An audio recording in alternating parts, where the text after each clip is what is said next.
ما كان محمد أبا أحد من رجالكم ولكن رسول الله وخاتم النبيين وكان الله بكل شيء عليما إن الله وملائكته يصلون على النبي يا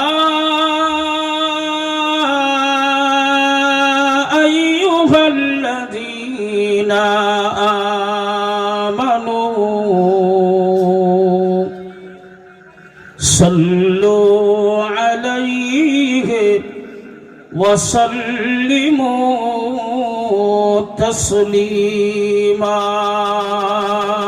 اللهم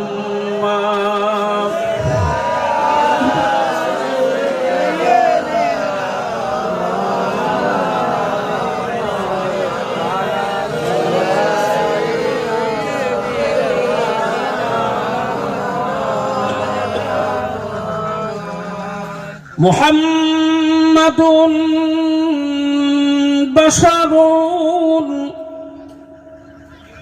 محمد بشر ليس كالبشر يقوت هجر ليس كالهجر اللهم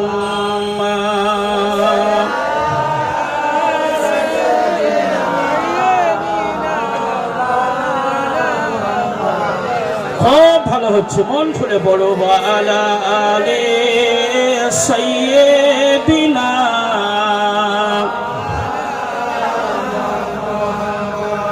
নৌকার মাঝি পার করে দে নৌকার মাঝি পার করে দে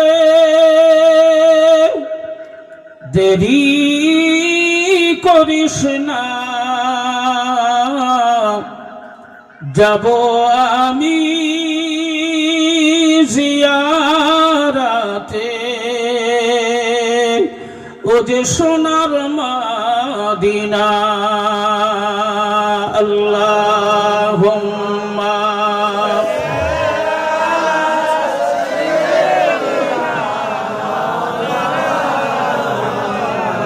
ওয়া আলা আলি সাইয়্যিদিনা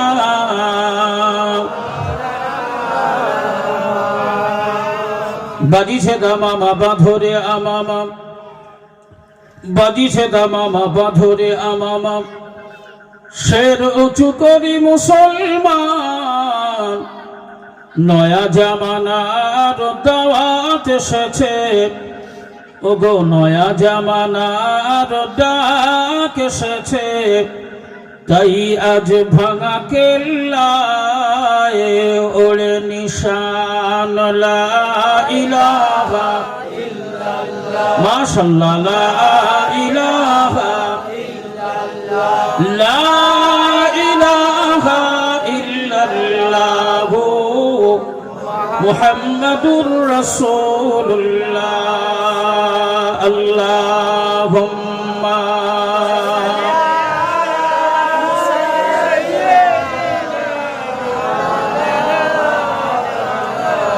ওয়া আলা আলি সাইয়্যিদিনা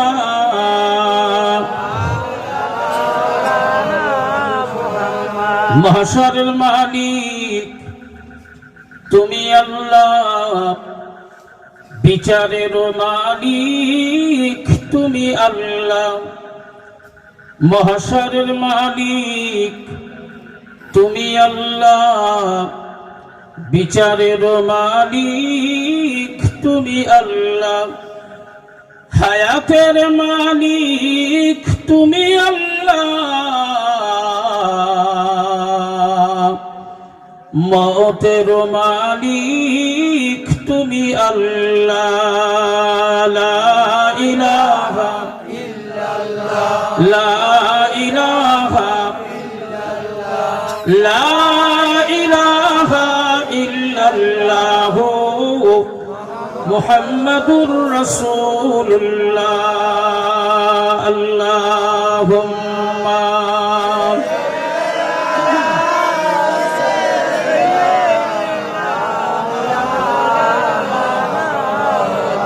وعلى آل سيدنا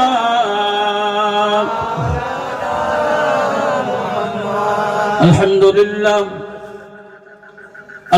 لله نحمده ونستعينه ونستغفره ونؤمن به ونتوكل عليه ونعوذ بالله من شرور أنفسنا ومن سيئات أعمالنا من يهده الله فلا مضل له ومن يضلله فلا هادي له ونشهد أن لا إله إلا الله وحده لا شريك له ونشهد أن سيدنا ونبينا ورسولنا وحبيبنا وطبيبنا وسندنا ومولانا ومرشدنا محمدا عبد الله ورسوله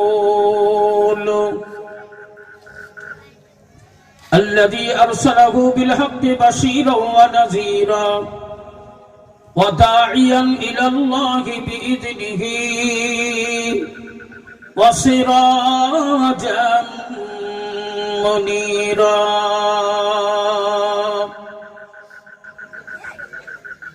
আমি যে আয়াতে কারিমা আমার খুতবার সাথে সাথে পড়লাম,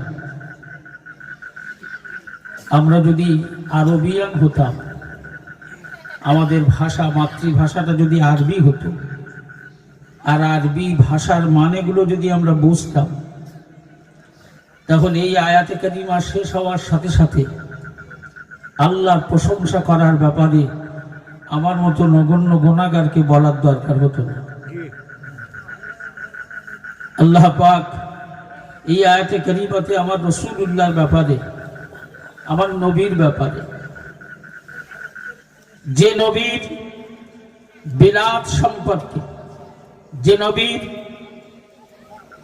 আগমন প্রস্থান 63 বছরের জীবন জিন্দেগির ব্যাপারে আজ নবী দিবস অনুষ্ঠিত হচ্ছে, সেই নবীর ব্যাপারে পৃথিবীর কোন মুফাসসিরকে আল্লাহ সুযোগ দেননি, পৃথিবীর কোন মুহাদ্দিসকে আল্লাহ সুযোগ দেননি, পৃথিবীর কোন ফকিহ, পৃথিবীর কোন ওলি, পৃথিবীর কোন গাউস, কোন কুতুব, কোন আল্লাহওয়ালা আল্লাহর ওলিদেরকে আল্লাহ সুযোগ দেননি। সেই নবীর ব্যাপারে স্বয়ং আমার আল্লাহ নিজেই আলোচনা করেছেন। জোরে বলুন সুবহানাল্লাহ। যদি বলা যাবে না সুবহানাল্লাহ। এই আয়াতে কারিমাতে আমার নবীর ব্যাপারে আল্লাহ কি বলেছে জানেন? আল্লাহ বললেন, ইয়া আইয়ুহান নবী, হে আমার প্রিয় বন্ধু, আমি জাস্ট এই আয়াতের সারাংশ মানেটুকু আপনাদেরকে বলছি। আল্লাহ আমার নবীর ব্যাপারে বললেন, ইয়া আইয়ুহান নবী, হে আমার প্রিয় বন্ধু মুহাম্মদ সাল্লাল্লাহু আলাইহি ওয়াসাল্লাম, ইন্না আরসালনাকা, অবশ্যই আমি আপনাকে পাঠিয়েছি, অবশ্যই আমি আপনাকে প্রেরণ করেছি, শাহিদা, গোটা পৃথিবীর মানব জাতির কাছে অবশ্যই আমি আপনাকে পাঠিয়েছি সাক্ষ্যদাতা হিসাবে। জোরে বলুন সুবহানাল্লাহ। যদি বলা যাবে না সুবহানাল্লাহ। অমুবাশশিরা, হে আমার প্রিয় বন্ধু মুহাম্মদ সাল্লাল্লাহু আলাইহি ওয়াসাল্লাম, অবশ্যই আমি আপনাকে মানব জাতির কাছে, গোটা পৃথিবীর সৃষ্টি জগতের কাছে আমি আল্লাহ আপনাকে পাঠিয়েছি শাহিদাও ওয়া মুবাশশিরা, আপনাকে সুসংবাদদাতা হিসাবে। জোরে বলুন সুবহানাল্লাহ। ওয়া নাযীরা, হে আমার প্রিয় বন্ধু মুহাম্মদ সাল্লাল্লাহু আলাইহি ওয়াসাল্লাম, অবশ্যই আমি আপনাকে পাঠিয়েছি মানব জাতির কাছে সতর্ককারী হিসাবে। জোরে বলুন সুবহানাল্লাহ। কটা কথা বললেন আল্লাহ? প্রথম আল্লাহ বললেন সাক্ষ্যদাতা হিসাবে পাঠিয়েছে, দ্বিতীয় আল্লাহ বললেন সতর্ককারী হিসাবে পাঠিয়েছে, তৃতীয় আল্লাহ বললেন সুসংবাদদাতা হিসাবে পাঠিয়েছে। আল্লাহ পাক বললেন আমি আপনাকে সাক্ষ্যদাতা, সুসংবাদদাতা এবং সতর্ককারী হিসাবে পাঠিয়েছি। ওয়াদাইয়ান ইলাল্লাহি বিইذনিহি, হে আমার প্রিয় বন্ধু, পথহারা, পথ ভোলা, আমি আল্লাহকে ছেড়ে অনেক দূরে সরে যাওয়া, আমার সৃষ্টি জগতে আমি আল্লাহ শ্রেষ্ঠ সৃষ্টি হিসাবে যে মানব জাতিকে সৃষ্টি করেছি, ওই মানব জাতি যারা আমার কাছ থেকে অনেক দূরে, আমাকে যারা রব হিসাবে মেনে নেয়নি, তাদের সকলের কাছে ওয়াদাইয়ান ইলাল্লাহি বিইذনিহি, আমি আল্লাহ আমার পথে আহ্বানকারী হিসাবে আপনাকে পাঠিয়েছি। জোরে বলুন সুবহানাল্লাহ। তাহলে কটা হলো? চারটে। ওয়াসিরাজাম মুনীরা, আমি আপনাকে জ্বলন্ত প্রদীপ করে পাঠিয়েছি। জোরে বলুন সুবহানাল্লাহ। এতগুলি উপাধি, এতগুলি দায়িত্ব আমার আল্লাহ আমার রাসূলুল্লাহর ব্যাপারে নিজে আলোচনা করে গোটা মানব জাতির কাছে প্রকাশ করলেন। জোরে বলুন সুবহানাল্লাহ। আর আমরা সেই নবীর ব্যাপারে আলোচনা করতে গিয়ে কাঁচি টানাটানি, দড়ি টানাটানি, এটা হবে না, ওটা হবে, ওটা হবে না, ওটা হবে, সেটা হবে না, ওটা হবে। হায় রে, আমার আল্লাহ আমার নবীর ব্যাপারে আলোচনা করতে কুণ্ঠিত বোধ করেননি।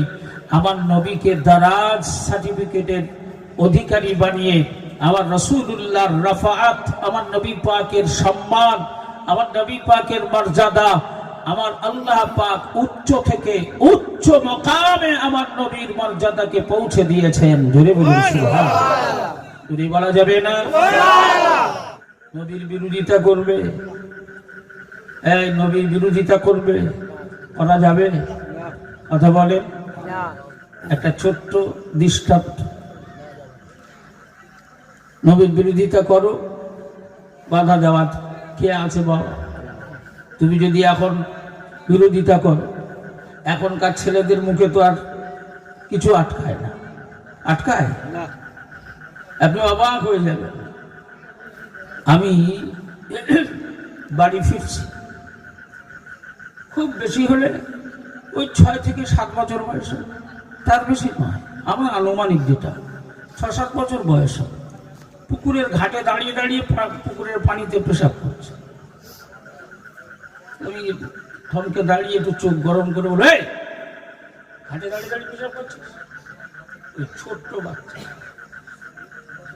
না ভয়, না ডর, না ধমকানো চমকানো, কোনো কিচ্ছু নেই। মুখটা ফিরে বলে, আমি পেশাব করছি তোর বাবা।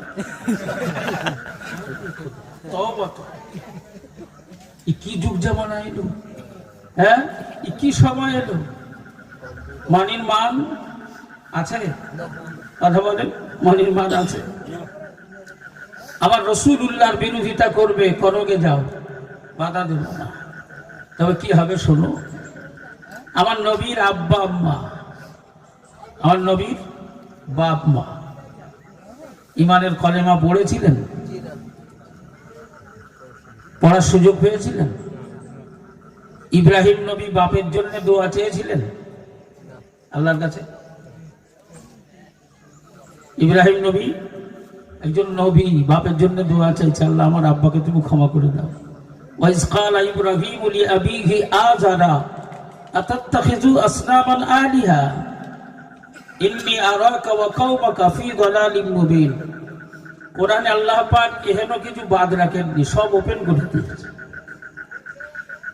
ইব্রাহিম নবীর বাপের নাম ছিল কি নাম গো? কথা বল। ইব্রাহিম নবীর বাপের নাম কি? হ্যাঁ, কিন্তু কোরআনে আছে। আমি এক্ষুনি তো নামটা বললাম, ওয়া ইয ক্বালা ইব্রাহিমু লি আবিহি আযারা। কি নাম? আযর। এই আযরের জন্য নবী ইব্রাহিম দোয়া চেয়েছিলেন, আল্লাহ আমি নবী, আমার বাপ যদি কিয়ামতের কঠিন হাসরে যদি হিসাব অন্তে যদি জাহান্নামে যায়, কিনা ওটা খারাপ, নবীর বাপ জাহান্নামে যাবে, আল্লাহ তুমি আমার আব্বাকে ক্ষমা করে দাও। দ্বিতীয়বার ফের দোয়া চাইলেন, আল্লাহ বলে তৃতীয়বার যদি তোর বাপের জন্য একবার মুখ ফসকে দোয়া চাইয়ে ফেলিস, তাহলে তোকে নবীর খাতা থেকে নাম কেটে বাদ দিয়ে দেবো, তোর নবুয়তটাই শেষ করে দেবো। আর আমার নবীর আব্বা আম্মা, নবীর পৃথিবীতে আগমনের আগে নবীর আব্বা বিদায় হয়ে গেছে। মাত্র 6 বছর বয়স তখন নবীর আম্মা বিদায় হয়েছে। নবী নবুয়ত প্রাপ্ত হয়েছেন তখন 40 বছর বয়স। তাহলে কলেমা পড়ার সুযোগ পেয়েছে কি? কলেমা পড়ার সুযোগ পাই। এখন সবাই মিলে বলেন, নবীর বাপ মা জান্নাতি না জাহান্নামী? নবীর আব্বা আম্মা জান্নাতি না জাহান্নামী? কি করে হলো? কি করে হবে? কলেমা তো পড়েনি, মুসলমান তো হয়নি, ইমান তো নিয়ে আসেনি, তাহলে কি করে জান্নাতি হবে? এটা যুক্তি কিনা? এই যুক্তি তো খণ্ডন করার জায়গা নেই, কাটার মতো সুযোগ আছে। কারণ সত্যি তো নবীর বাপ মা দুজনে কেউ ইমান নিয়ে আসার মতো সুযোগ পায়। তো আমার আপনার মতো চারানার মৌলবী নয়। হযরতে মোল্লা আলী কারি রহমতুল্লাহ আলাইহির নাম শুনেছেন? বিখ্যাত একজন আল্লাহর ওলি। তো উনি একটা বই লিখেছেন নবীর বাপ মার বিরুদ্ধে, নবীর আব্বা আম্মার বিরোধিতা করে। যে ওনার আব্বা আম্মা কলেমা পড়ার সুযোগ পাননি, ইমান নিয়ে আসার সুযোগ পাননি, তো ওনাদের ব্যাপারে সামান্য হলেও একটু বিরোধিতা হয়েছে, বইটা লিখেছে। বইটা লেখার পরে রাতের বেলা শুয়ে আছে, স্বপ্নের মাধ্যমে দেখছে যে দুজন মাথার কাছে এসে দাঁড়িয়েছে। একজন আল্লাহর মালাইকা ফেরেশতা জিবরাইল আমিন, আর একজন আল্লাহর মালাইকা ফেরেশতা মিকাইল। দুজনা এসে একজন মাথার কাছে, একজন পার কাছে দাঁড়িয়ে একজন আরেকজনকে জিজ্ঞাসা করছে, নবীর বাপ মার বিরুদ্ধে যে বই লেখে তার সাক্ষী শাস্তি হওয়া দরকার। ইনি স্বপ্নের মাধ্যমে দেখছেন। একজন আর একজনকে জিজ্ঞাসা করছেন, নবীর বাপ মার বিরুদ্ধে যে বই লেখে তার কি শাস্তি হওয়া দরকার। তো আর একজন বলছে যে নবীর বাপ আর মায়ের বিরুদ্ধে যে বই লেখে তার এই পাহাড় থেকে ফেলে দেওয়া দরকার। এই স্বপ্ন দেখতে দেখতেই ঘুম ভেঙে, ঘুম যখন ভাঙছে তখন দেখে পাহাড় থেকে পড়ে মা গা হাত পা ক্ষত বিক্ষত কাটাকুটি অবস্থায় বেহুশ হয়ে পড়ে আছে।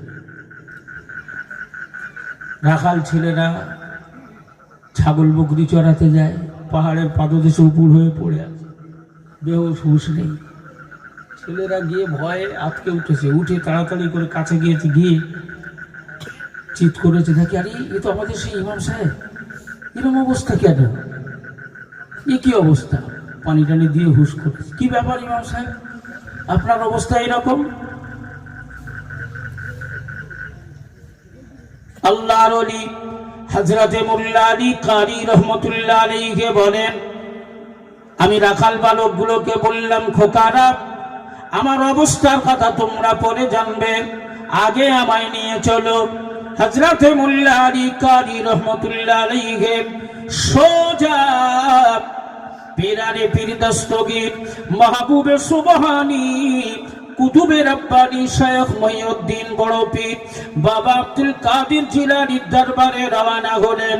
হযরতে মোল্লা আলী কারি বলেন, আমি নবীর আব্বা আর আম্মার বিরুদ্ধে বই লিখেছি। আমি স্বপ্ন দেখলাম দুজন এসে আমায় বলছে নবীর বাবার মায়ের বিরোধিতা করে যে তার শাস্তি কি হওয়া দরকার। আর একজন উত্তর দিচ্ছে পাহাড় থেকে ফেলে দেওয়া দরকার।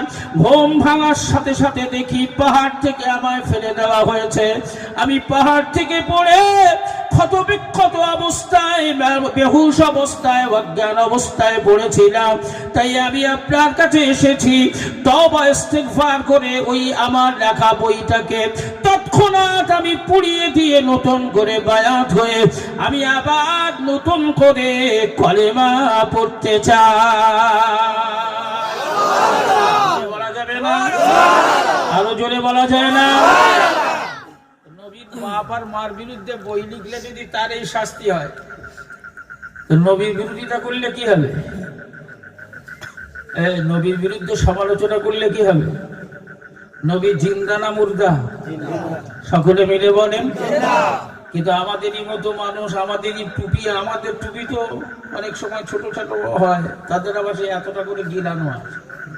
আমাদের জামা একদম পায়ের টাকনু পর্যন্ত হয়তো যায় না, একটু একটা ছোট আছে, পায়ের টাকনু পর্যন্ত জামা দেখলে মনে হবে আল্লাহর ফেরেশতা নেমে এসেছে।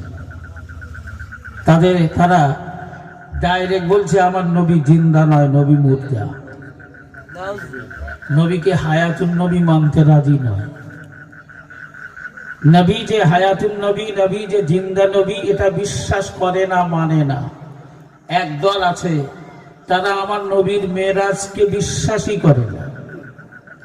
নবীর মেরাজ হয়েছিল না হয়নি? এতক্ষণ তো মেরাজের ঘটনা শুনছিলেন আপনারা, হ্যাঁ? আমার ভাই বলছিল না, ফরজ ভাই মেরাজের আলোচনা করছিল। একদল আছে তারা নবীর মেরাজ বিশ্বাসই করে না। তারা কারা জানেন?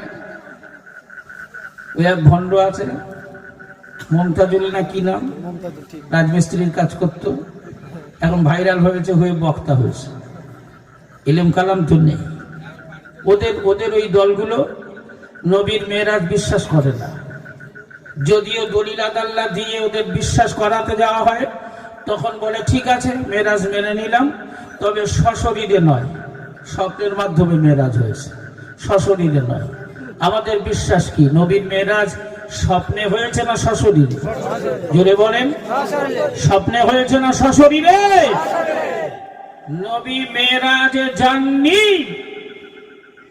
নবী মেরাজে যাননি, নবীকে নিয়ে যাওয়া হয়েছে। যিনি নিয়ে গিয়েছেন তিনি কে? জোরে বলেন কে?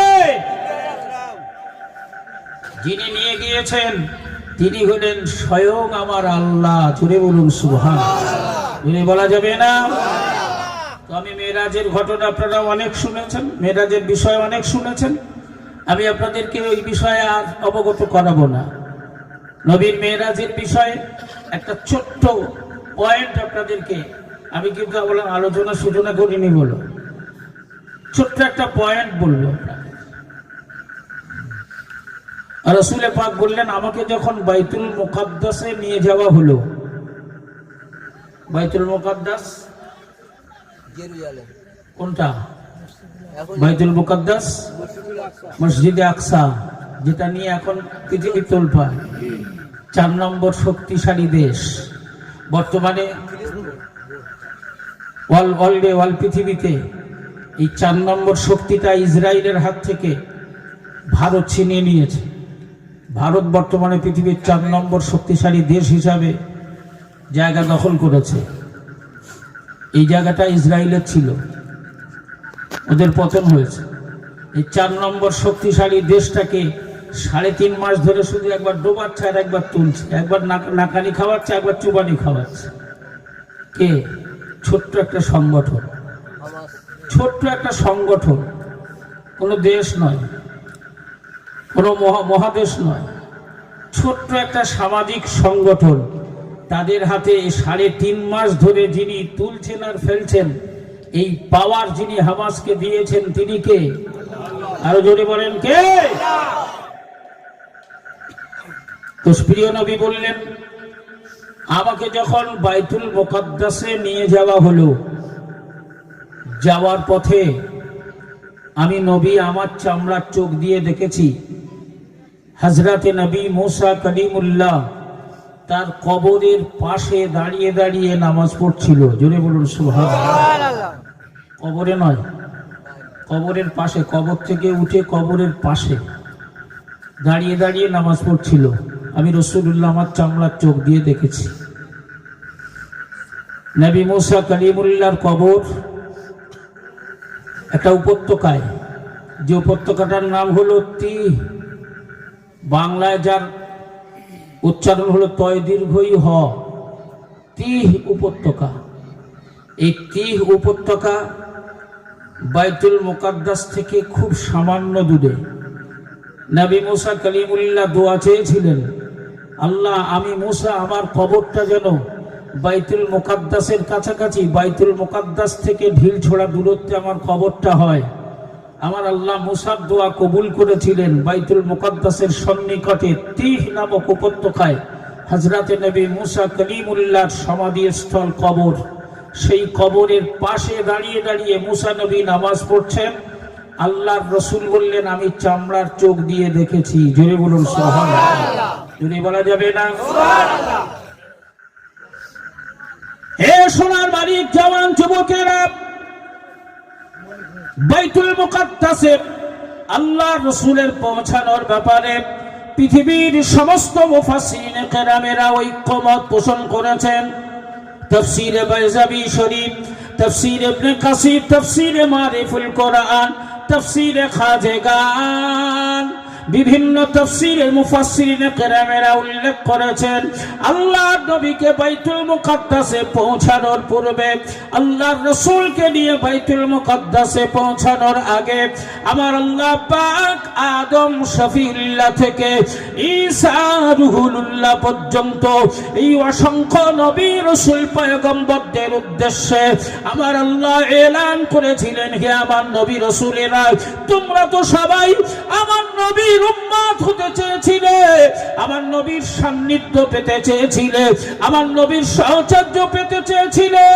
আমি আল্লাহ তোমাদের দিকে লক্ষ্য করে ঘোষণা দিলাম, তোমরা যদি আমার প্রিয় বন্ধুর সাথে দেখা করতে চাও, তোমরা যদি আমার প্রিয় হাবিবের সান্নিধ্য পেতে চাও, তোমরা যদি আমার প্রিয় হাবিবের অনুসারী হতে চাও, তাহলে আর বিলম্ব নয়, এই মুহূর্তে তোমরা বাইতুল মুকাদ্দাসে পৌঁছে যাও। আমার প্রিয় বন্ধু বাইতুল মুকাদ্দাসে আসার পথে পৃথিবীর সমস্ত মুফাসসিরিন কেরামেরা লিখেছেন, আল্লাহর নবী বাইতুল মুকাদ্দাসে পৌঁছানোর আগে 1 লক্ষ কিংবা মতান্তরে 2,23,999 জন, এই যে মন গড়ার সংখ্যা, এই সংখ্যার নবী রাসূলদেরকে আমার নবীর সম্মানের খাতিরে, আমার রাসূলুল্লাহ তাজিমের ব্যাপারে সমস্ত নবীদেরকে আমার আল্লাহ বাইতুল মুকাদ্দাসে নবীর সম্মানে হাজির করিয়ে রেখেছিলেন। জোরে বলা যাবে না? এ জওয়ান যুবকেরা, প্রিয় নবী বললেন, আমাকে নিয়ে যখন বাইতুল মুকাদ্দাসে পৌঁছানো হলো, ইসাল্লি রাকাতাইন, আমি রাসূলুল্লাহ বাইতুল মুকাদ্দাসে 2 রাকাত নামাজ আদায় করব চিন্তা করলাম। বাইতুল মুকাদ্দাসে পৌঁছানোর সাথে সাথে বাইতুল মুকাদ্দাসে সমস্ত নবীদের সঙ্গে আমি রাসূল আমার দেখা হয়ে গেল। সঙ্গে সঙ্গে জিবরাইল আমিন 2 রাকাত নামাজ আদায় করার ব্যাপারে তাকবীর হয়ে গেল। জিবরাইল আমিন আমি রাসূলুল্লাহ আমার ডান হাতটা ধরলেন, আমার ডান হাতটা ধরে আমি রাসূলুল্লাহকে আল্লাহর মালায়েকা জিবরাইল আমিন আমার ডান হাতটা ধরে দিয়ে গিয়ে নামাজ ইমামের জায়গায়, ইমামের মুসাল্লায় আমি রাসূলুল্লাহকে দাঁড় করিয়ে দিলেন। আল্লাহর নবী বললেন, ভাই জিবরাইল আমিন, আমাকে যে আপনি ইমামতির জায়গায় দাঁড় করিয়ে দিলেন, এটা কি আপনার ব্যক্তিগত সিদ্ধান্ত না আমার আল্লাহর তরফ থেকে নির্দেশ? কত স্বচ্ছতার সাথে আমার নবী সিদ্ধান্ত নিলেন। জিবরাইল আমিন বললেন, ইয়া রাসূলুল্লাহ, ইয়া হাবিবাল্লাহ, আমি জিবরাইল আমিন আমার জীবনে এমন এতটুকু কাজ আমি কখনোই করি নাই যেটা আমার আল্লাহর নির্দেশ ছাড়া। আমি জিবরাইল আমিন আমার জীবনের সবটুকু সময় আমি আল্লাহর নির্দেশ ছাড়া কোনো কাজ করি নাই। ইয়া রাসূলুল্লাহ, ইয়া হাবিবাল্লাহ, আপনাকে যে ইমামতির জায়গায় দাঁড় করিয়ে দেওয়া, এই নির্দেশটাও ছিল স্বয়ং আমার আল্লাহ। বলা যাবে না? জিবরাইল আমিন আল্লাহ রসুলকে নিয়ে ইমামের জায়গায় দাঁড় করালেন। নবী ইমাম হলেন। সমস্ত নবীদের আমার নবীর পিছনে মুক্তাদি হওয়ার নির্দেশ আল্লাহ দিলেন। সবাই নবীর পিছনে মুসল্লি হলো, আর আমার নবী হলো ইমাম। জোরে বলুন সুবহানাল্লাহ। কেন করালেন জানেন? আমরা এতটুকু শুনেছি, আমার নবী সব নবীদের নবী, সব ইমামদের ইমাম। এই সব ইমামদের ইমাম বলতে গিয়ে এই বক্তারা আমাদেরকে বোঝায়, দলিল দেয় যে সমস্ত নবীদের ইমামতি করে আল্লাহর রসুলকে আমার আল্লাহ সমস্ত নবীদের ইমাম বানিয়েছেন, তাই তিনি সব নবীদের ইমাম। কিন্তু নবীকে সব নবীদের ইমাম আল্লাহ বানালেন কেন? কারণ কিছু আছে না? না রহস্য কিছু আছে না? না এই রহস্য পেতে গেলে গভীরে ঢুকতে, তাফসীরের গভীরে ঢুকতে হবে, একটু পড়াশোনা করতে হবে, তাহলেই রহস্য পাওয়া যায়। এ জওয়ান যুবকেরা, আমি গুনাহগার, নগণ্য গুনাহগার। নয় নয় করে আমি 13খানা তাফসীর দেখেছি। এই 13খানা তাফসীরের মুফাসসিরিনে কেরামেরা এই বিষয়ে একমত হয়েছেন, ঐক্যমত পোষণ করেছেন। সমস্ত মুফাসসিরিনেরা তাদের ঐক্যমত, তাদের বক্তব্য হলো আল্লাহ পাকের নবীকে আমার আল্লাহ সব নবীদের ইমাম বানিয়েছিলেন এজন্যই, কারণ আমার আল্লাহ সব নবীদের কাছে এটা প্রমাণ করাতে চেয়েছেন। আমার আল্লাহ গোটা বিশ্ববাসীর কাছে এটা প্রমাণ করাতে চেয়েছেন, গোটা বিশ্বের পথ মত ওয়ালাদের কাছে এটা প্রমাণ করাতে চেয়েছেন। আমি আল্লাহ পাক সমস্ত নবীদের ইমাম বানিয়ে, সমস্ত নবীদের নেতা বানিয়ে আমি আমার নবীকে প্রমাণ করাতে চেয়েছি। ও মুসা, তোমার সময় শেষ, তোমার আইন আর পৃথিবীতে চলবে না। ওরে ঈসা, তোমার আইন রদ করে দেওয়া হলো, তোমার আইন, তোমার সংবিধান রদ করে দেওয়া হলো। মুসা, তোমার আইন চলবে না। ঈসা, তোমার আইন চলবে না। দাউদ, তোমার আইন চলবে না। সুলাইমান, তোমার নির্দেশ আর চলবে না। তোমার সংবিধান আর গুরুত্ব পাবে না। সমস্ত সংবিধান, পথ মত সব বাতিল করে আজ থেকে গোটা পৃথিবীতে শুধুমাত্র একটাই পথ, একটাই মত, একটাই সংবিধান চলবে। সেই সংবিধানটা হলো আমার প্রিয় বন্ধু, আমার প্রিয় হাবিব আখিরি নবীর সংবিধান। বলা যাবে না? এখনো পৃথিবীতে মুসার অনুসারী আছে না নেই? ওই যে ইহুদিরা যারা করছে, ওরা তো মুসার অনুসারী। যে ইসরাইল, আল্লাহ সমস্ত ধর্মের মত পথ রদ করে দিলেন, সকলের কাছে প্রমাণ করালেন আজ থেকে সব বাতিল, কোনটাই গ্রহণযোগ্য নয়। একটি মাত্র মত, একটি মাত্র পথ আমার কাছে গ্রহণযোগ্য, সেটা হলো আমার বন্ধু মুহাম্মদের মত পথ। জোরে বলুন সুবহানাল্লাহ। জোরে বলা যাবে না? এজন্য আমার রাসূলকে আল্লাহ সমস্ত নবীদের ইমাম বানিয়েছিলেন। জোরে বলুন সুবহানাল্লাহ।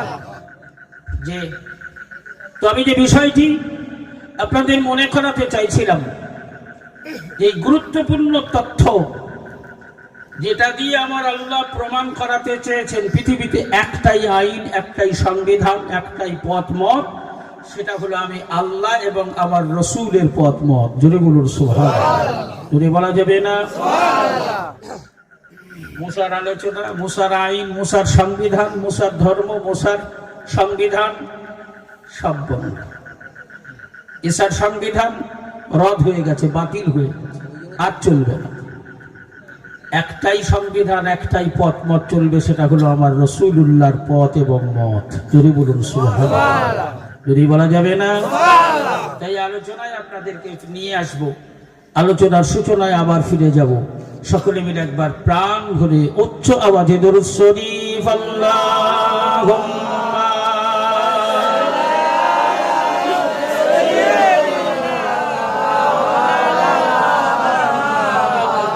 ওয়া আলা আলি সাইয়্যিদিনা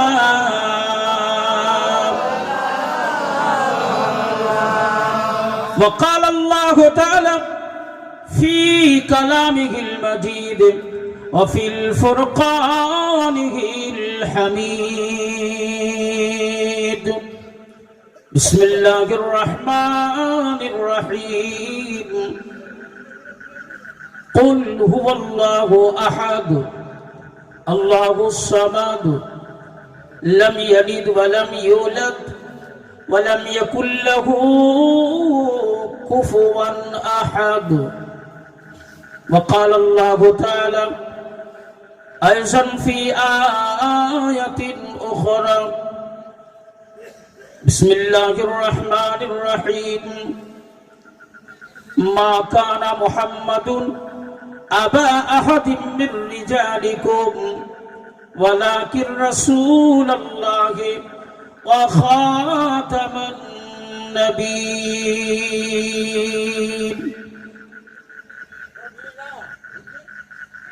মুআজ্জাজ মুকাররম মুহতারাম সম্মানিত আমার পরিচিত প্রিয়জনেরা, আল্লাহ পাকের শাহী দরবারে অসংখ্য অসংখ্য শুকরিয়া জ্ঞাপন করি, যিনি নবীর ব্যাপারে আলোচনা করার সুযোগ করে দিয়েছেন। সকলে মিলে একবার পড়ি আলহামদুলিল্লাহ, আর একটু মন ভরে পড়ি আলহামদুলিল্লাহ। আমি আমার নবীর ব্যাপারে এতক্ষণ আপনাদেরকে কিছু তথ্য দিচ্ছিলাম।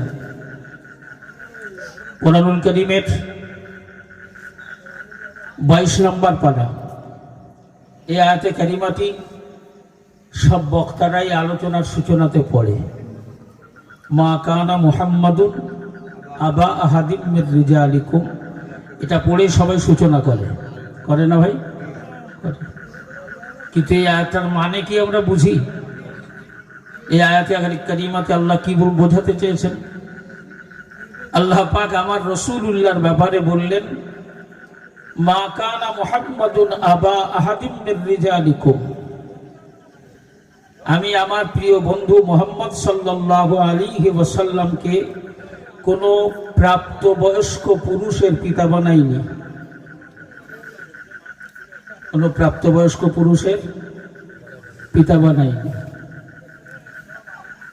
আমার নবীর বাচ্চাগুলোকে আল্লাহ শিশু অবস্থায় যে ডেকে নিয়েছেন, তার ব্যাপারেও আল্লাহ আমার রাসূলুল্লাহ বাচ্চাগুলোকে কেন ডেকে নিয়েছেন সে বিষয়টাও আল্লাহ গোপন না করে আমার নবীকে ভালোবেসে ওপেন করে দিয়েছেন। জোরে বলুন সুবহানাল্লাহ, জোরে বলা যাবে না? প্রাপ্তবয়স্ক কত বছর হলে হয় গো? 11। এই বেটা ছেলে সাবালক হয় ক বছর বয়সে? কথা বলেন। আমি কিন্তু দুরকম শুনতে পাচ্ছি, আমার কান যদি সঠিক হয়। একটা শুনতে পাচ্ছি 12 আর একটা শুনতে পাচ্ছি 18। কোনটা ঠিক? কোনটা ঠিক সবাই মিলে বলো। 18। সেটা গল্প আছে না? যদি গাছের ডালে একটা পাখি বাসা বেঁধেছে, তো ওই বাসায় ডিম পেড়েছে। একজন গল্প করছে যে ওই বাসা থেকে ডিমটা যদি পানিতে পড়ে তাহলে কুমির হবে, আর যদি মাটিতে পড়ে তাহলে বাঘ হবে। তো তখন ওখানে এক বাঙালি ছিল, সে তখন বলছে যদি পানিতেও না পড়ে, যদি মাটিতেও না পড়ে তাহলে কি হবে? হ্যাঁ, তাহলে 12 আর 18 দুটোর মাঝখানে আর একটা সিদ্ধান্ত করা যাক নাকি? 12 টিকবে না, 18 টিকবে না, তাহলে মাঝখানে আসতে হবে কি? 12 আর 18 মাঝখান কত? সবাই মিলে বলেন কত? 12 আর 18-র মাঝখান কত? 12 আর 18-র মাঝখান কত? এদিকে 3, ওদিকে 3। 12, 6, 18 যদি মাঝখান করা যায় কত? 15। শরিয়াতের বিধান হলো বেটা ছেলে 15 বছর বয়সে সাবালক হয়। ক বছরে? 15 বছরে। মনে থাকবে, 15 বছর যদি বয়স হয়ে যায় তাহলে সে শরিয়াতের আইন অনুযায়ী সাবালক। কিন্তু আমাদের ভারতীয় আইনের ব্যাপারটা আলাদা। এখানে তো 18 টিকবে না, 18 তো মেয়েদের ব্যাপারে, ছেলেদের ব্যাপারে কত? 22। হ্যাঁ, এখন 22। এবার আমাদের গড় আয়ু মোটামুটি 66-র মতো এসেছে, তো 3 ভাগের 1 ভাগ। 3 ভাগের 1 ভাগ। তো প্রাপ্তবয়স্ক মানেই মিনিমাম 15 হলে তবে প্রাপ্তবয়স্ক হয়। আল্লাহ রসুলের সব বাচ্চাগুলোকে আল্লাহ শিশু অবস্থায় ডেকে নিলেন, কাউকে প্রাপ্তবয়স্ক পর্যন্ত হায়াত দেননি আল্লাহ। তাই আমার আল্লাহ বললেন, মা কানা মুহাম্মাদুন আবা আহাদিন মির রিজালিকুম, আমি আমার প্রিয় বন্ধু মুহাম্মদ সাল্লাল্লাহু আলাইহি ওয়াসাল্লামকে কোন প্রাপ্তবয়স্ক পুরুষের পিতা বানাইনি। কেন? তার অনেক কারণ। ওয়ালাকিন রাসূলুল্লাহি ওয়া খাতামান নবীন,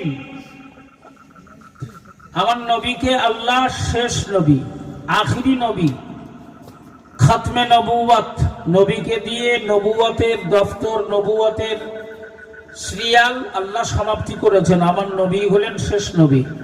আমার নবীর পরে আর কোন নবী পৃথিবীতে আসবে? সবাই মিলে বলেন, পৃথিবীতে আসবে?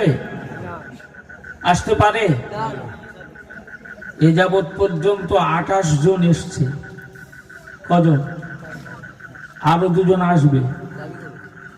রসুল বলেছেন, আমার ইন্তেকালের পরে আমার বাদে 30 জন নবী দাবি করবে, মিথ্যা নবী দাবি করবে, কাজ্জাব মিথ্যুক নবী দাবি করবে 30 জন, কিয়ামতের আগ পর্যন্ত।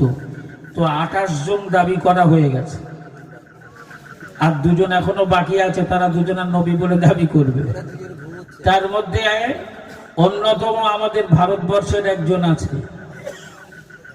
মির্জা গোলাম আহমদ কাদিয়ানি, নিজেকে নবী দাবি করেছে।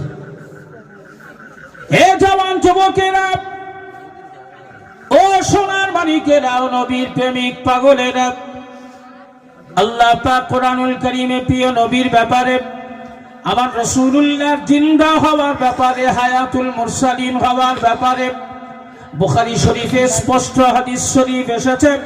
আমার রাসূলুল্লাহ সোনার জবানে, নূরের জবানে ঘোষণা দিয়েছিলেন।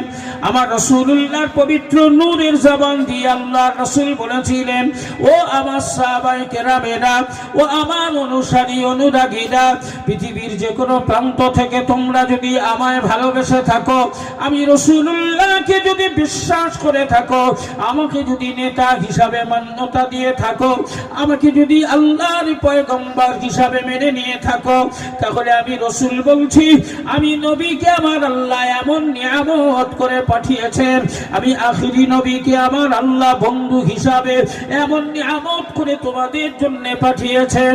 আমি রাসূলুল্লাহ হায়াতে জিন্দেগিতে থাকা অবস্থায়, আমি বেঁচে থাকা অবস্থায় আমি তোমাদের জন্য যেমন লাভ, আমি রাসূলুল্লাহর ইন্তেকালের পরেও, আমি রাসূলুল্লাহর মরণের পরেও আমার আল্লাহ আমি নবীকে তোমাদের জন্য ঠিক তেমনই লাভ করে পাঠিয়েছে। বেঁচে থাকলে লাভ, এটা তো বোঝা গেল। মরে গেলে লাভ কিরাম করে? নবী বললেন, আমি বেঁচে থাকলেও যেমন, মূল্যেও লাখ টাকা, বাঁচলেও লাখ টাকা। হাতি মূল্যে কত? মূল্যেও লাখ, বাঁচলেও লাখ। আল্লাহ রসুল বললেন, আমি বেঁচে থাকলেও যা, মরে গেলেও তা। তো নবীর নূরের জবানের এই ভাষাটা দিয়েই তো একটু ক্লিয়ার হওয়া যায় যে নবী হায়াতুন নবী, অতএব নবীর মরা বাঁচা আমাদের কাছে সবই সমান। বেঁচে থাকা অবস্থায় যেমন পাওয়ারফুল, ইন্তেকালের পরেও নবী কেমন পাওয়ারফুল, জোরে বলুন সুবহানাল্লাহ। হে জওয়ান যুবকেরা, ও নবী দিবস পালনকারীরা, ও পশ্চিম সোনাখালীর যুব সমাজ, ও আমার মা বোন বেটি বৌমারা, প্রিয় নবী হাবিবুল্লাহ জানিয়েছিলেন, আল্লাহ রাসূল যখন কথা বললেন, নবী সাহাবায়ে কেরামেরা অবাক দৃষ্টিতে নবীর চেহারার দিকে তাকাতে লাগলেন। একজন সাহাবী ওই আলতো আলতো করে উঠে দাঁড়ালেন, আল্লাহর নবীর কদমের দিকে তাকালেন। ইয়া রাসূলুল্লাহ, ইয়া হাবিবাল্লাহ, আপনি বেঁচে থাকলে আমাদের জন্য লাভ, এটা তো আমরা দিনের আলোর মতো স্পষ্ট বুঝতে পারলাম। ইয়া রাসূলুল্লাহ, ইয়া হাবিবাল্লাহ, আজ আমি যে জায়গায় এসেছি, এই জায়গায় আসার পিছনে মূলত অবদান তো আপনারই।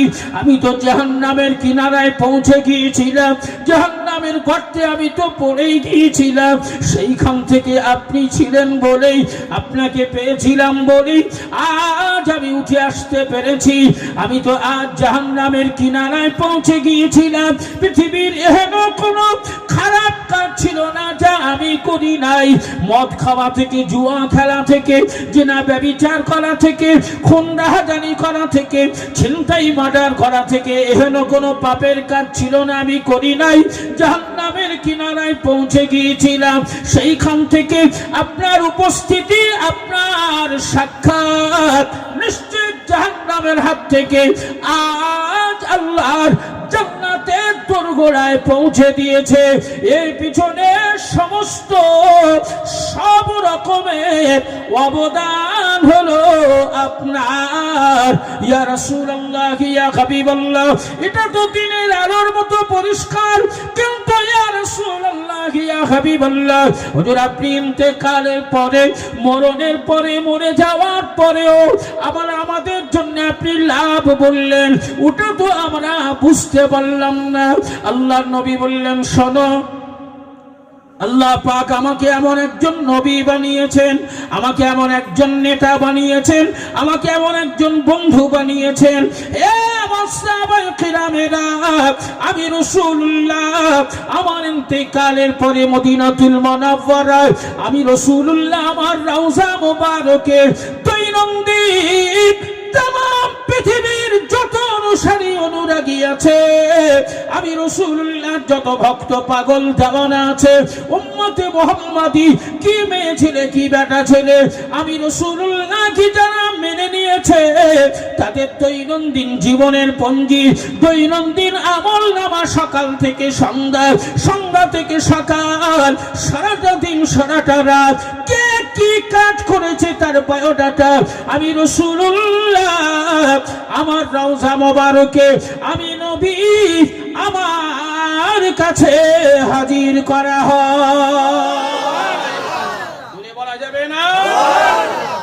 ও আমার সাহাবায়ে কেরামেরা, আমি নবী জানিয়ে দিলাম, উম্মতে মুহাম্মাদি হিসাবে পশ্চিম সোনাখালীতে যারা বসবাস করে, যে সমস্ত বেটা ছেলেরা সকাল থেকে সন্ধ্যা 12টা ঘন্টা, সন্ধ্যা থেকে সকাল 12টা ঘন্টা, এই 24 ঘন্টায় তার জীবনের বায়োডাটা, কতটুকু ভালো কাজ করেছে, কতটুকু মন্দ কাজ করেছে, এর সমূহ বায়োডাটা আমি রাসূলুল্লাহ আমার কাছে পৌঁছে দেওয়া হয়। আমি নবী পাক আমার চামড়ার চোখ দিয়ে আমি যখন দেখি, পশ্চিম সোনাখালীর অমুক ছেলেটা সারাদিন নেকির পরিবর্তে গুনার কাজ বেশি করেছে, অন্যায় বেশি করেছে, পাপের কাজ বেশি করেছে, আমি রাসূলুল্লাহ আমার অনুসারী, আমাকে মেনে নিয়েছে আমার উম্মত হিসাবে, ওই লোকটি যখন পাপের কাজ বেশি করে ফেলে, তার বায়োডাটা যখন আমার কাছে পৌঁছে যায়, আমি মদিনার জমিন থেকে, রওজা মোবারক থেকে ওই লোকটির জন্য আল্লাহর শাহী দরবারে তার গুনাহ মাফের জন্য আমি নবী তওবা করে থাকি। আমি নবী তার জীবনে গুনাহ মাফের জন্য আমি রাসূলুল্লাহ তওবা ইস্তেগফার করে দোয়া চাই।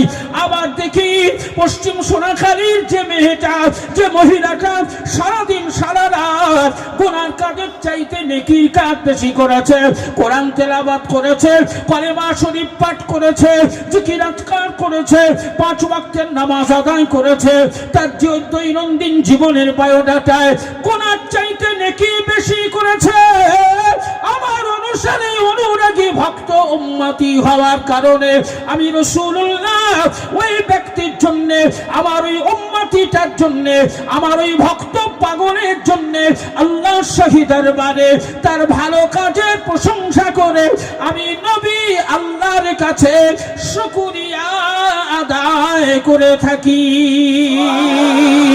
আর জোরে বলা যাবে না।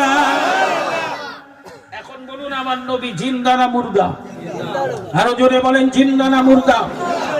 যারা মুর্দা বলে আমার নবীকে কটাক্ষ করে ওদের কি মুসলমান বলা যাবে? ওদের ইমানদার বলা যাবে? আমার নবী জিন্দা নবী, হায়াতুন নবী, এতে কোনো সন্দেহ নেই, সন্দেহের ঊর্ধ্বে। কারণ হায়াতুন নবীর ব্যাপারে অসংখ্য দলিল আর প্রমাণ স্বয়ং আল্লাহ আমাদের কাছে আমার নবীর ব্যাপারে দিয়েছেন। জোরে বলুন সুবহানাল্লাহ। একটা ছোট্ট তথ্য, কষ্ট হচ্ছে না তো? অসুবিধা হচ্ছে? কারণ আমি ঘরের ছেলে, তো ঘরের মানুষ, তাই আপনাদেরকে কষ্ট দেওয়ার আমার মোটেও ইচ্ছে নেই। বাপ বেটায়, চাচা ভাই বউ, ভাই ভাই মিলে আলোচনা করেই সমাপ্তি করতে পারলেই আল্লাহর কাছে হাজার শুকরিয়া, অসংখ্য শুকরিয়া। যদি অসুবিধা আর কষ্ট না হয় তাহলে আর অল্প একটুখানি সময় আগানো যাবে? আমরা কি আর একটু সময় দিতে পারবো ইনশাআল্লাহ? এখন এই অনুষ্ঠান, এই নবীর ব্যাপারে নবী দিবস করে আমরা সবাই খুশি না বেজা? সবাই খুশি? সকলে খুশি তো নাকি? ঠিক বোঝা গেল না, খুশিটা ঠিক মতো বলা হলো না। সবাই মিলে বলো তো বাবা, আমরা সবাই নবী দিবস করে খুশি? আল্লাহ কবুল করে নিক। সকলে বলেন আমিন, জোরে বলেন আমিন। এখন নবী দিবস 15ই মাঘ, আর গ্রামের বাৎসরিক জলসা 14ই ফাল্গুন, তাহলে আর 29 দিন। এখন এই নবী দিবস করার ফলে গ্রামের 14ই ফাল্গুন জলসাতে আবার অসুবিধা হবে না তো? ওই জলসার বিরোধিতা করবে না তো? আমি ছেলেদেরকে বলছিলাম, খবরদার, এটাও গ্রামের ঐতিহ্য, ওটাও গ্রামের ঐতিহ্য। এই গ্রামের সুনাম এবং দুর্নাম দুটোর মধ্যেই তোমরা সবাই জড়িত। সুনাম হলে তোমাদের সুনাম, দুর্নাম হলে তোমাদের দুর্নাম। এ নিয়ে খবরদার যেন কোনো রকমের কথাবার্তা না আলোচনা হয়। সবাই ঝাঁপিয়ে পড়ে যেমন করে জলসা করতে, ঠিক সেইভাবে পূর্ণ সহযোগিতা করে সবাই জলসায় সামিল হবে। আমার কানে যেন এই আওয়াজ না যায় যে এই নবী দিবস করার ফলে জলসায় কোনো রকম ঘাটতি হয়েছে। আমি প্রকাশ্যে কথাটা মাইকে বললাম, আপনাদের ছেলেদেরকে ক্লিয়ার বলেছি, খবরদার গ্রামে কোনো রকম অশান্তি না হয়। কারণ গ্রাম আমাদের সবার, আমরা সবাই প্রতিবেশী। দিনের শেষে প্রতিবেশী, এটা মনে রাখতে হবে। 4 আনার নেকি কামাই করতে পারবো না, 12 আনার গোনা কামাই করে বসে থাকবো, এটা যেন খবরদার না হয়, এটা যেন খবরদার না হয়। বাবাজি, ভালো কাজে সবসময় দেখবেন একটু বিরোধিতা হয়, কি ঠিক কিনা? ভালো কাজে একটু বিরোধিতা হয়। আপনি খুব ভালো করে লক্ষ্য করবেন, আপনি হয়তো জীবনে একটু খারাপই ছিলেন, খারাপ থেকে একটু ভালো হওয়ার চেষ্টা করছেন, নামাজ পড়ার চেষ্টা করছেন, মসজিদে যাতায়াত করছেন, দেখবেন সাইড থেকে ও ভারী মুসল্লি হয়েছে, হ্যাঁ দেখো না যাচ্ছে, দেখো এদিকে কি সব করে রেখেছে তার ঠিক নেই। তার মানে কি সব করে রেখেছে মানে ও আর নামাজ পড়তে পারবে না, নামাজ পড়লেই টিটকারি করতে হবে। অতএব এটা প্রমাণ করে যে ভালো কাজে সব সময় বাধা আসে। এই বাধা উপেক্ষা করে যারা ভালো কাজ করে তারাই তো আল্লাহর কাছে পুরস্কৃত হয়। জোরে বলুন সুবহানাল্লাহ। যদি বলা যাবে না, আমার নবীকে মেনে নিয়েছে, আমার রাসূলুল্লাহকে মেনে নিয়েছে, এইটুকু অপরাধ খুব বড় অপরাধ মনে হয়? আমার নবীকে শুধু মেনে নিয়েছে, এইটুকু অপরাধে ঘর বাড়ি জমি জায়গা বিবি বাচ্চা সব ছেড়ে দিয়েও বাঁচার সুযোগ হয়নি। পায়ে দড়ি বেঁধে কুকুরের মতো রাস্তায় টানতে টানতে নিয়ে গেছে, গায়ের জামা কাপড় খুলে উলঙ্গ করে দিয়েছে। এই মোহাম্মদকে মেনেছিস, খোল গার জামা, খোল, ওটা আমার পয়সায় কিনা, খুলে দে। জামা খুলে নিয়েছে। আরে ভেতরে গেঞ্জিটা আছে ওটা খোল, ওটাও তো আমার পয়সায় কেনা, ওটা খোল। গেঞ্জিটা খুলে নিয়েছে, পরনের কাপড়টা খুলে নিয়েছে, ভেতরের ছোট কাপড় যেটা পরা থাকে সেটাও খুলে নিতে চাইছে। দুহাত জড়ো করে ঝরঝর করে কাঁদছে, আমার ইজ্জতটাকে রক্ষা করার জন্য এইটুকু আমায় দাও। কোন রকম দেওয়া যাবে না, জাঙ্গিয়াটা পর্যন্ত খুলে নিয়েছে। যুবক, একেবারেই তরতাজা টাটকা যুবক, উলঙ্গ অবস্থা। অপরাধ শুধু নবীকে ভালোবেসে নবীর কলেমা পাঠ করেছে, এইটুকু অপরাধ। কারো পাকা ধানে মই দেয়, কারো ছেলে মার্ডার করে দেয়, কারো পুকুরে বিষ মেরে দেয়, তারপরেও ওইটুকু অপরাধের জন্য সব কেড়ে নিয়েছে। যুবক ছিল, লজ্জাস্থানটা হাত দিয়ে ঢাকা দিয়ে দৌড়ে মা বাড়িতে পৌঁছে গেছে, মায়ের কাছে মা মা করে ডাকছে। মা বাড়ির দরজা মুখটা বাড়িয়ে দেখছে ছেলের বেয়াকার উলঙ্গ অবস্থা। মা লজ্জায় মুখ ঢাকা দিয়ে সাইড শুনে, কি হয়েছে খোকা? ঝরঝর করে কাঁদছে, বলছে মা আমার ইজ্জতটুকু ঢাকা দেওয়ার মতো একটু কাপড় দেবে? আমি তো 10 মাস 10 দিন তুমি গর্ভে ধারণ করেছো, আমায় তো কত কষ্ট মেহনত করে তুমি মানুষ করেছো, তাই আমার ইজ্জতটুকু ঢাকা দেওয়ার জন্য একটু কিছু কাপড় দেবে? মা জননী বাচ্চার দিকে লক্ষ্য করে ছেঁড়া কম্বল, ছেঁড়া চাদর, ওই চাদরটা সাইড থেকে ছুঁড়ে দিলেন। ওই মায়ের দেওয়া ছেঁড়া চাদরটা কোনো রকমে জড়িয়ে সোজা ওই অবস্থায় কাঁদতে কাঁদতে আমার রাসূলুল্লাহর কাছে গিয়ে পৌঁছালেন। জোরে বলুন সুবহানাল্লাহ। এ ছিল আমার নবীর প্রেম ভালোবাসা, নবীকে মেনে। আজ আমরা নবীকে ভালোবেসেছি, নবীকে মহব্বত করি, কিন্তু নবীর আদর্শকে ভালোবাসি। আমার সাথে সম্পর্ক ভালো আছে, গ্রামের সব মানুষ ভালোবাসে, তাই কিছু কিছু মনের কথা আমাকে বলে। আমি আপনাদেরকে এইভাবে খুলে বলছি বলে কষ্ট হচ্ছে না? আমার কাছে এসে বলছে হুজুর নবী দিবস করছে, সবাই উদ্যোগী হয়ে নবী দিবস করছে, আমাদের দুঃখ নেই, খুব খুশি আমরা, কিন্তু হুজুর একটু খবর নিয়ে দেখেন একজনও নামাজ পড়ে না, কেউ নামাজ পড়তে আসে না। কি গো শোনা, নামাজ পড়তে হবে না হবে না? নামাজ ছাড়া রেহাই পাওয়ার কোনো লাইন আছে? তাহলে নবীকে ভালোবাসো যারা, নামাজ পড়বে না তারা, তা কি কখনোই হতে পারে? নবীকে ভালোবাসতে গেলে নামাজ পড়েই তো নবীকে ভালোবাসতে হবে। নবী নামাজ বাদ দিয়ে নবীকে ভালোবাসা যাবে? তাহলে আমরা নামাজ পড়বো ইনশাআল্লাহ, আমরা নামাজ পড়বো ইনশাআল্লাহ। আমি একদম ছোট্ট এবং সংক্ষিপ্ত আকারে আমার নবী যে হায়াতুন নবী এ ব্যাপারে একটা দলিল আপনাদেরকে দিয়েই আলোচনা সমাপ্তির পথে নিয়ে যাব। আমার নবী হায়াতুন নবী হওয়ার ব্যাপারে ছোট্ট তথ্য এবং ছোট্ট একটা দলিল। সেই দলিলের আগে নবীকে ভালোবেসে আমি প্রাণ ভরে নবীর শানে পড়া দরুদের আওয়াজ শুনতে চাইব।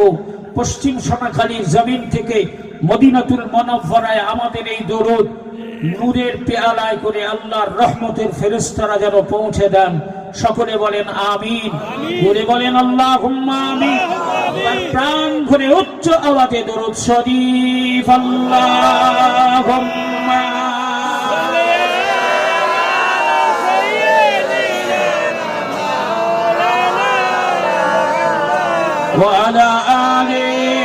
সাইয়্যিদিনা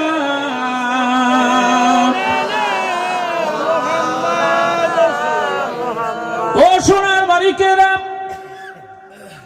খুব ঠান্ডা মাথায় শুনুন। আল্লাহ পাক আমার নবীকে কত মর্যাদা, কত শান, কত মান, কত মর্যাদা, কত সম্মান আল্লাহ আমার নবীকে দিয়েছিলেন।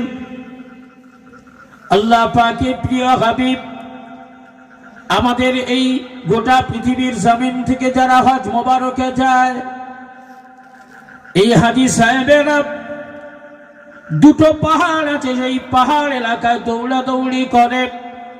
একটা পাহাড়ের নাম হলো সাফা, আর একটা পাহাড়ের নাম হলো মারওয়া। ছোট্ট কলিজার টুকরা সোনার মানিক হযরতে ইসমাইল জবিহুল্লাহকে একটা নির্জন জায়গায় রেখে আম্মা জান মা হাজেরা দৌড়াদৌড়ি করেছিলেন, ছুটোছুটি করেছিলেন সাফা আর মারওয়া। সাফা এসে যখন পৌঁছায়, মারওয়ার দিকে তাকিয়ে দেখে বাড়ির উপরে সূর্যের আলো পড়ে চিকচিক চিকচিক করছে। মায়ের মন বাচ্চা পিপাসায় কাতর ছটফট করছে, তাই বাচ্চার একটুখানি পানি পান করানোর জন্য মা থাকতে পারে না। আবার মারওয়া থেকে দৌড়ে সাফা এসে হাজির হয়। আবার সাফা এসে যখন দেখে না পানি নাই, শুকনো, মারওয়ার দিকে তাকায়। মারওয়ার বাড়ির উপরে যখন সূর্যের আলো ঝিকমিক ঝিকমিক করে, মা মনে করে ওই মনে হয় পানির ফোয়ারা। আবার মারওয়া থেকে সাফায় দৌড়ায়, সাফা থেকে মারওয়ায় দৌড়ায়। হাদিস শরীফে এসেছে, হে জওয়ান যুবকেরা, এই সাফা আর মারওয়া দুই পাহাড়ের যাতায়াতের পথে মাঝখানে একটি মাত্র জায়গা ছিল। সেই জায়গায় একটু থমকে দাঁড়িয়ে আর চোখে এমনি করে তাকালে কলিজার টুকরা শিশু ইসমাইলকে আম্মা জান মা হাজেরা দেখতে পেত। তাই 7 বার দৌড়ানোর পথে ওই জায়গায় যখন আসে, একবার মুখটা ফিরিয়ে দেখে আমার সোনার মানিক ঠিক আছে তো, আমার সোনার মানিকটা বেঁচে আছে তো। তাই ওই জায়গায় এসে মুখটা ফিরিয়ে দেখে। 7ম বার মারওয়া পাহাড় থেকে যখন সাফার পথে রওনা হয়, ওই জায়গায় যাওয়ার পরে যেই না মুখটা ফেরায়, আল্লাহর কুদরতি কারিশমা নজরে পড়ে যায়, নাম আল্লাহর কুদরতি ক্ষমতা প্রকাশ হয়ে যায়। আম্মা জান মা হাজেরা চোখ দিয়ে দেখতে পায় শিশু ইসমাইল যেখানে শোয়ানো ছিল, ওই ইসমাইলের পায়ের গোড়ালির আঘাত, ওই পায়ের গোড়ালির আঘাত থেকে আমার আল্লাহ পাক মিষ্টি পানির ঝর্ণা জারি করে দিয়েছে। সেই পানিটাই তো আজ আমাদের কাছে জমজমের পানি। কিসের পানি? জমজমের পানি। এই জমজম এই শব্দটার মানে জানেন? আম্মা জান মা হাজেরা যখন দেখতে পেলেন ইসমাইলের পায়ের গোড়ালির আঘাতে পানির ফোয়ারা জারি হয়েছে, দৌড়ে চলে গেলেন কচি বাচ্চাটার কাছে। গিয়ে দেখে ওই পানির ফোয়ারা চারিদিকে বেয়ে চলে যাচ্ছে। ওই সময় আম্মা জান মা হাজেরা ওই পানির ফোয়ারাকে লক্ষ্য করে আরবি ভাষায় বলেছিলেন, জমজম, এই পানি থাম থাম, দাঁড়া দাঁড়া, পানির জন্য এইভাবে নষ্ট হোস না, এই পানির জন্য আমি সাফা মারওয়া 7 বার দৌড়াদৌড়ি করলাম, আর তুই পানি এইভাবে চারিদিকে ছড়িয়ে যাচ্ছিস। তাফসীরে লেখা হয়েছে আম্মা জান মা হাজেরা যদি জমজম এই ভাষাটা বলে পানিটাকে থামতে না বলতেন, আল্লাহ পাক শিশু ইসমাইল জবিহুল্লাহর পায়ের গোড়ালির আঘাতে যে পানির ফোয়ারা জারি করেছিলেন, নূহ নবীর জামানায় আল্লাহ যেমন প্লাবন দিয়ে সব ধ্বংস করে দিয়েছিলেন, ওইভাবে গোটা পৃথিবী ওই পানিতে প্লাবিত হয়ে যেত। আর পশ্চিম সোনাখালীর জমিনে বসে বসে আমরাও জমজমের পানি পেয়ে যেতাম। পানি পুকুরে পানিতে এসে পৌঁছাতো, খালে বিলে নদী নালাতে জমজমের পানি পৌঁছে যেত। এ জওয়ান যুবক যুবকেরা, আমার আল্লাহ পাকের কৌশল, এই কৌশল দিয়েই জমজম এই শব্দটা হাজেরা জবান দিয়ে আল্লাহ বলিয়েছিলেন।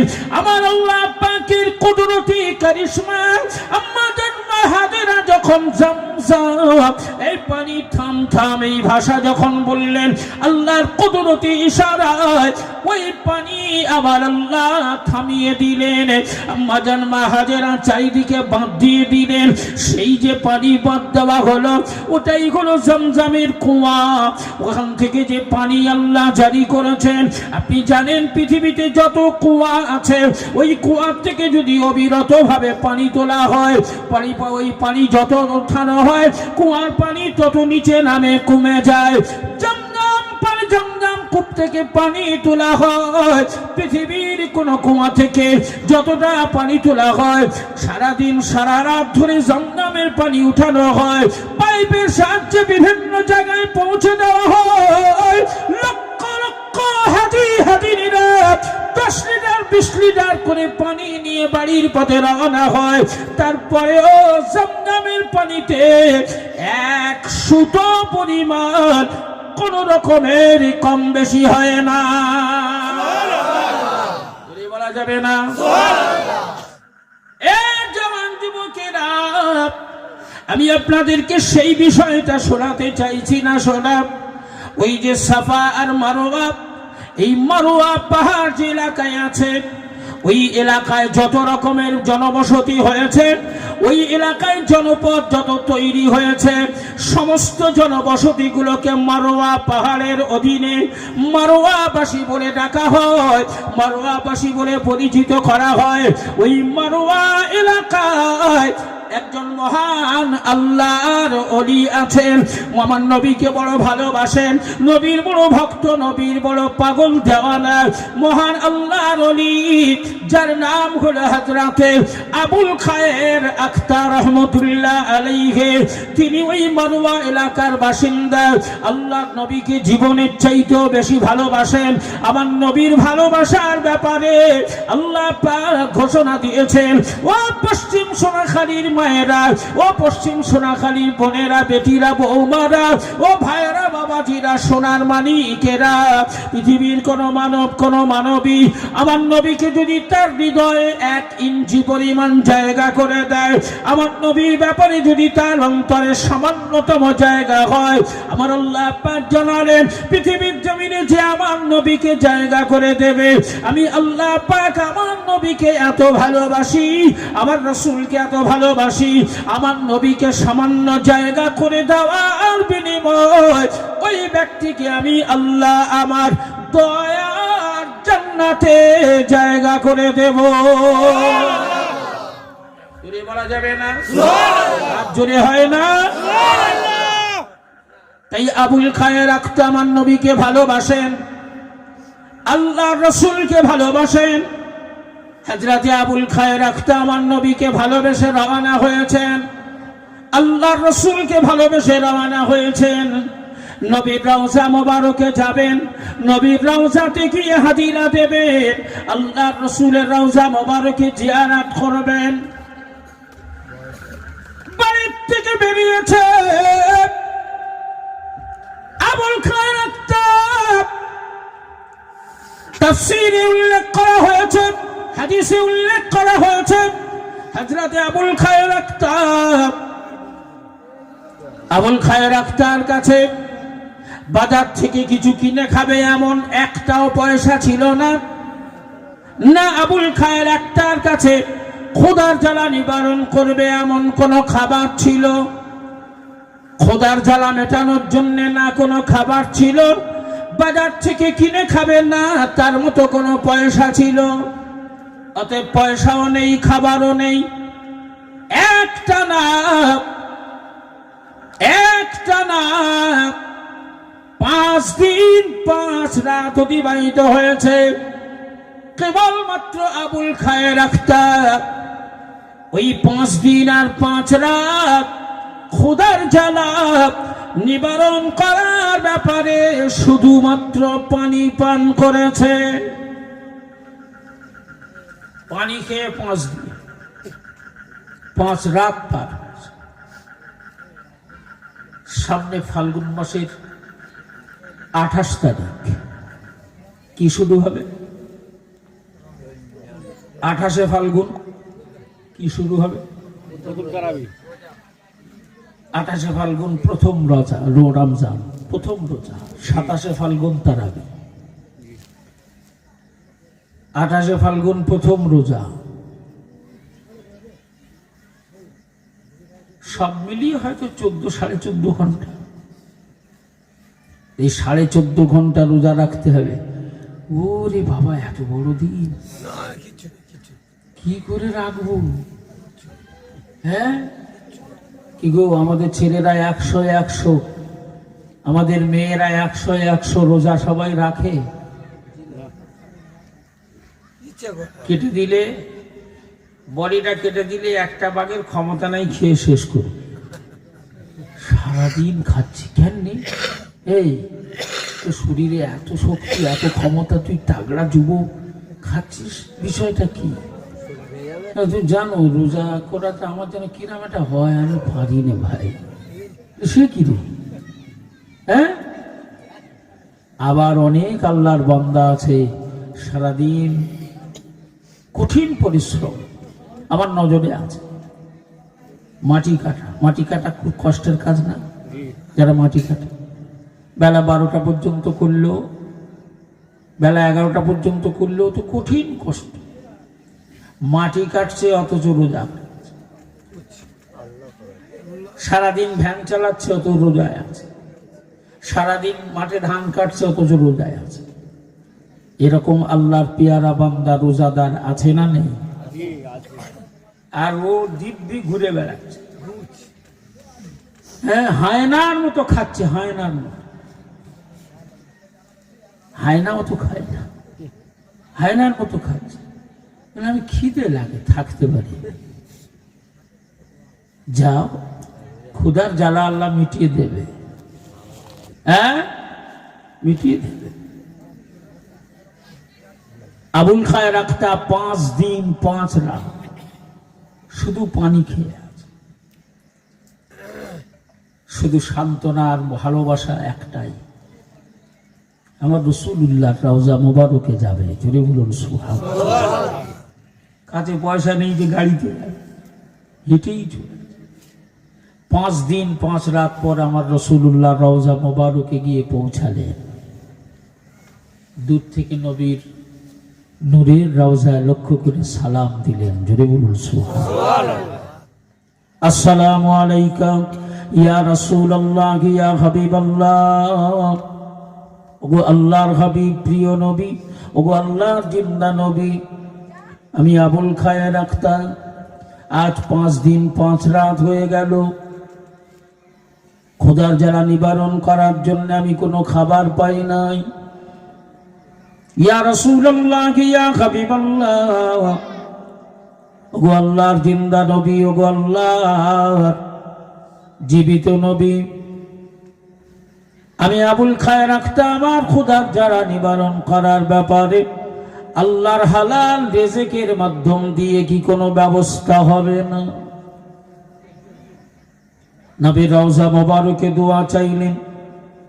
আল্লাহর রাসূলের রওজা মোবারকে জিন্দা নবীর কাছে জানালেন। আমাদের মধ্যে অনেকেই আছে খাজা গরিবে নামাজের দরবারে গিয়ে খাজা বাবার কাছে চাওয়া চাই করে, কিছু মনের কথা বলে। মুজাদ্দিদুজ্জামান দাদা হুজুর কিবলার দরবারে গিয়ে কিছু মনের কথা বলে। দাদা হুজুরের দরবারে, দাদা হুজুরের মাজারে গিয়ে মনের কথা দাদা হুজুরকে বলা। খাজা গরিবে নামাজের দরবারে গিয়ে খাজা বাবাকে মনের কথা বলা। আর আল্লাহ নবীর রওজা মোবারকে গিয়ে নবীকে রওজা মনের কথা বলা, দুটো কি সমান হবে? এ জওয়ান যুবকেরা, আল্লাহর ওলির দরবারে যাও, তোমার জন্য নিষেধাজ্ঞা নাই। আল্লাহর ওলির দরবারে গেলে জীবনের গুনাহ আল্লাহ মাফ করে দেবে। আল্লাহর ওলির দরবারে হাজিরা দিলে আল্লাহ খুশি হবে, জীবনের গুনাহ মাফ হবে।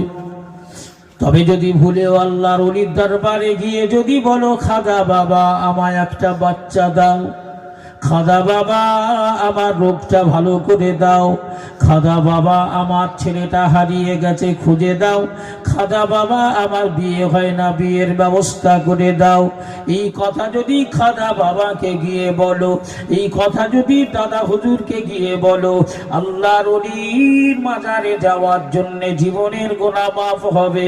আর এই কথা বলার জন্য তোমার নামায় আমলে শিরকের গুনাহ লেখা হবে, যে গুনাহ আল্লাহ কখনোই মাফ করবে না।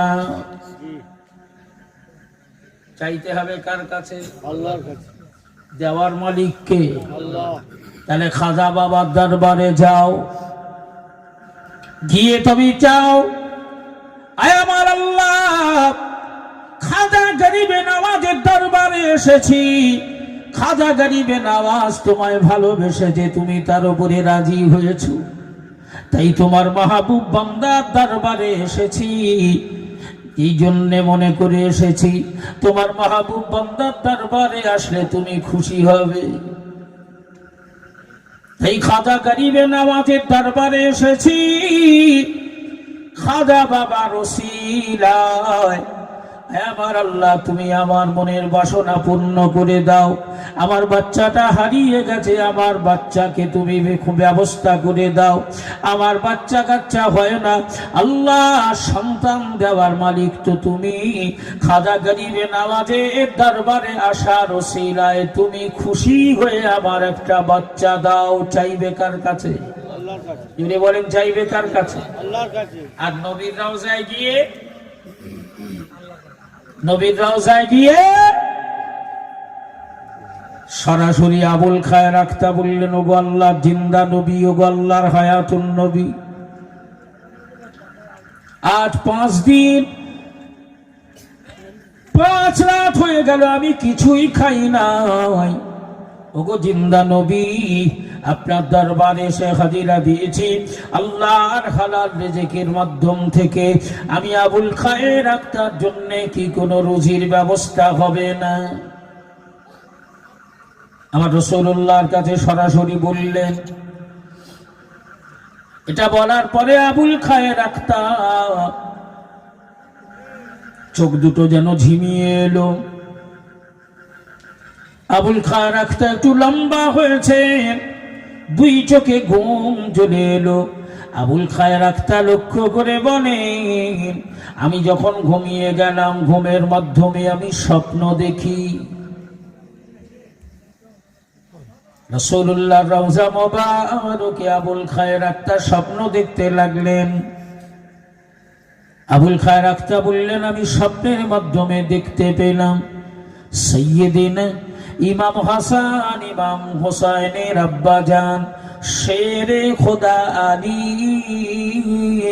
কাররামাল্লাহু ওয়াজহাহু, তিনি এসে আমার সামনে দাঁড়ালেন, আমাকে সালাম দিলেন, দিয়ে আমাকে বললেন, ও আবুল খায়ের আখতার,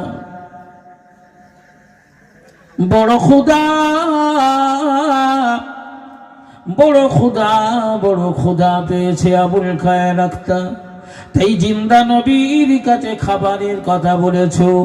আবুল খায়ের আখতার রেডি হয়ে যাও, তৈরি হয়ে যাও, তোমার জন্য খাবার নিয়ে স্বয়ং আল্লাহর নবী রওনা হয়েছে। বলা যাবে না, আরো যদি বলা যাবে না। হযরতে আবুল খায়ের আখতার বলেন, এই সংবাদ শেরে খোদা আলী আমায় স্বপ্নের মাধ্যমে দিলেন। শেরে খোদা আলী আমায় এই সংবাদ দেওয়ার সাথে সাথেই আমি লক্ষ্য করে দেখি আল্লাহর নবী নূরের চেহারা নিয়ে, ডান দিকে আবু বকর, বাম দিকে ওমর, রাসূলুল্লাহর 2 সাহাবী, নবী পাকের 2 শাইখাইন, নবী পাকের 2 শ্বশুর, হযরতে আবু বকর সিদ্দিক আল্লাহ রাসূলের শ্বশুর ছিলেন, হযরত ওমর ফারুক তিনি আল্লাহর নবীর শ্বশুর ছিলেন, তাই দুজনকে শাইখাইন বলা হয়, দুই মুরব্বী বলা হয়। দুই শাইখাইন আবু বকর আর ওমরকে সঙ্গে নিয়ে রাসূলুল্লাহ রওনা হয়েছেন। আবুল খায়ের আখতা বললেন, আমি দেখতে পেলাম আল্লাহর নবী আবু বকর আর ওমরকে সাথে নিয়ে এসে আমি আবুল খায়ের আখতা আমার কাছে পৌঁছালেন। এসে বললেন, বাবা আবুল খায়ের, বড্ড ক্ষুধা বাবা, বড্ড ক্ষুধা লেগেছে, আজ 5 দিন কিছু খাও নাই।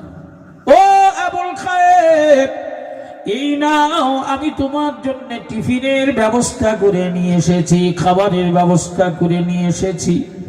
হযরত আবুল খায়ের আখতা বলেন, আমি স্বপ্নের মাধ্যমে আল্লাহর রাসূলকে দেখতে পেলাম। আমার নবী আমার কাছে এসে আমায় লক্ষ্য করে বললেন, আবুল খায়ের, খোদার জ্বালা নিবারণ করার জন্য আমি তোমার খোদার জ্বালা মিটিয়ে দেওয়ার জন্য আমি রাসূলুল্লাহ রুটি নিয়ে এসেছি। এই নাও বাবা আবুল খায়ের, এই নাও বাবা, রুটি খাও, খোদার জ্বালা মিটিয়ে নাও। আবুল খায়ের আখতা বললেন, আমি স্বপ্নের মাধ্যমে আল্লাহর নবীর নূরের হাত থেকে আমি আবুল খায়ের রুটি হাত পেতে নিলাম। আল্লাহর রাসূল আমার হাতে রুটি তুলে দিলেন। ওই রুটিটা নিয়ে স্বপ্নের মাধ্যমে আমি খাওয়া শুরু করলাম।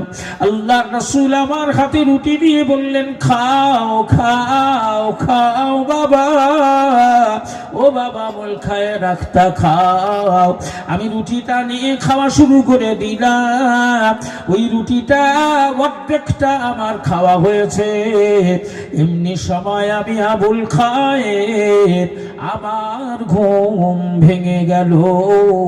আমার যখন ঘুমটা ভেঙে গেল, মনটা খারাপ হলো।